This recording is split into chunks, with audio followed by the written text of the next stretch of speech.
पप्पा हे बघा. काय रे? अहो धावण्या शर्यतीत माझा पहिला क्रमांक आलाय बघा. सर्टिफिकेट आणि मेडल बक्षीस म्हणून 50 रुपये बी दिले ती. नुसतं खेळ खेळ करत जाऊ नका. खेळानं काय पोट भरत नाही.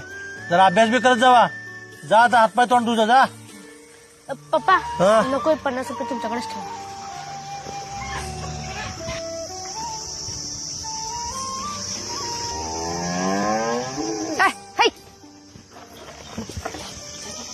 हो असं का त्या नोटाकडे बघत बसलायचा टक लावून.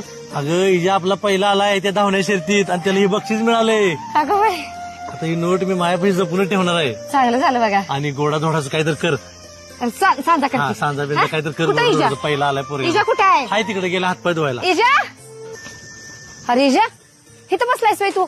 अरे सगळीकडे शोधायला लागले मी. अरे तू शाळेत पहिला आलायस म्हणते पहिल्याच्या शर्तीत सर्टिफिकेट ते मिळाले म्हणा आणि इथं का तोंड फाडून बसलायस मग? अगं काय ते खेळात पहिला नंबर काढून उपयोग नाही बा माझा. का आता काय झालं? अगं ते मेडल आणि सर्टिफिकेट सगळ्यात पहिलं पप्पाशी दाखवायला गेलो.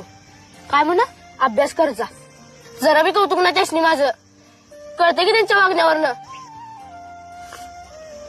तू बापावर राग धरून इथे येऊन बसलायस आणि तो बाप तिथं तुझा पहिला नंबर आलाय म्हणून गोडाधोडाचं कर म्हणून सांगायला लागलाय आणि ती नोट तू दिलायस का नाही तर ती जपून ठेवायला लागलाय. अरे बापाचा आतडा असंच असते. त्याला दिखावा करायला आवडत नसते आणि तो कधीच गोड बोलत नसतोय. उद्या जेव्हा तू मोठा होशील का नाही तेव्हा तुला कळल.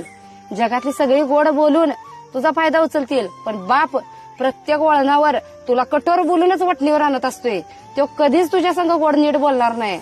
आणि हे बघ त्याचा आनंद असू दे नाहीतर दुःख असू दे तो कवाच तुझ्या पुढे व्यक्त होणार नाही. तो काय आहे की नाही ते फक्त मलाच माहितीये. त्यामुळे त्याच्यावर राग राग आणि चिडचिड करू नकोस. काय बरं